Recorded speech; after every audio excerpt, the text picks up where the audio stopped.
ఇక్కడ చూస్తున్నాం కదా, ఇందాక పూజారి అంటే పైన స్వామివారి పాదాల దగ్గర నుంచి ఒక జలపాతం పోతుందని చెప్పారు. సో ఇదే చింతామణి జలపాతం అంటారు. సో దీనికి చాలా చరిత్ర ఉంది. అంటే ఈ దట్టమైనటువంటి అడవి ప్రాంతం నుంచి వివిధ రకాలైనటువంటి మూలికలు కూడా ఈ అడవి ప్రాంతంలో ఉంటాయి. వాటి గుండా ప్రయాణం చేసి స్వామివారి పాదాలు తాకుతూ సో వచ్చినటువంటి జలపాతం నుంచి వచ్చినటువంటి వాటర్ ఇవి.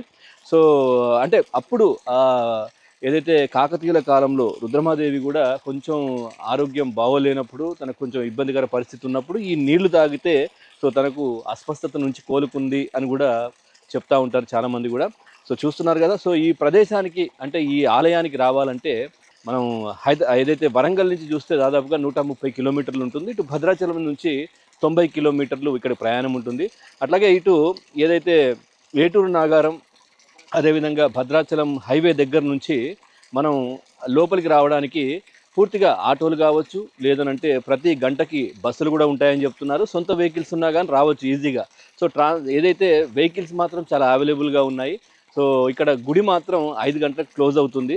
సో ఇక్కడికి వచ్చి దర్శనం చేసుకుంటే నిజంగా అదొక మంచి అనుభూతిగా కూడా చెప్పుకోవచ్చు. సో ఈ వాటర్ కూడా చాలామంది తీసుకెళ్తుంటారు, తాగుతుంటారు, తీసుకుంటుంటారు కూడా. చాలా తీయగా ఉన్నాయి, ఔషధ గుణాలు ఉన్నటువంటి నీళ్ళు ఇవి అని కూడా చెప్తా ఉంటారు.